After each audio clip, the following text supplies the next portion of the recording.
Well, a final parliamentary inquiry report on mental health and suicide prevention has been tabled in Parliament, listing 44 recommendations to improve the system. The inquiry found the mental health system was under pressure, heightened by recent natural disasters and the COVID pandemic. Joining me live now is the Chair of the Select Committee on Mental Health and Suicide Prevention, Dr. Fiona Martin. Thanks so much for your time. There's 44 recommendations. What is at the top of that list?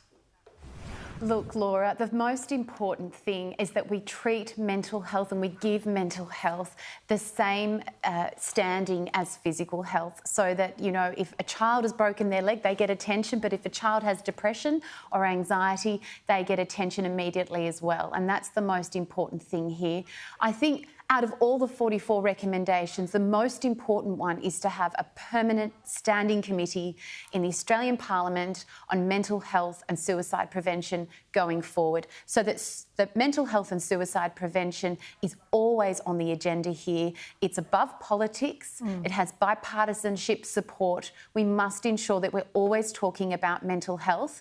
And obviously, you know, the extreme weather conditions and, of course, the pandemic have put unprecedented pressure on our mental health system. So this report is all about how we can reform our system to ensure that everybody has access to good quality, evidence-based psychological treatment across Australia. What about those on the front line? Do we have enough psychologists, psychiatrists on the front line?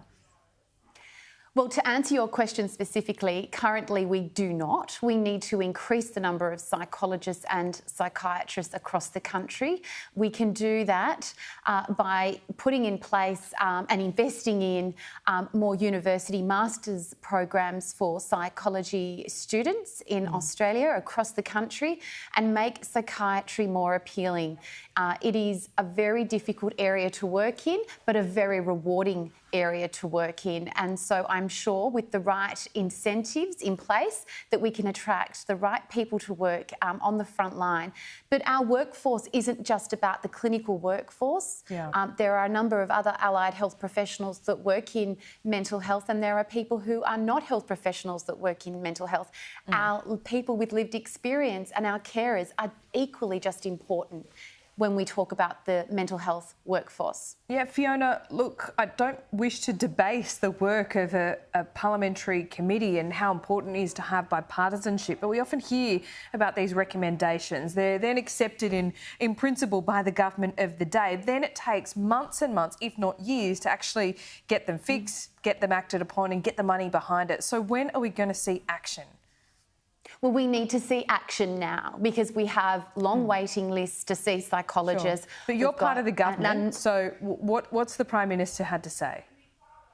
Well, that's my job, and I'm speaking with the PM later this week, and I'm going to be speaking with my colleagues. I want to see all 44 recommendations implemented as soon as possible. It is very important for the future of our mental health system that we do conduct these structural reforms, put in place these 44 recommendations so that people across the country can access quality, evidence-based mental health services. Before the election?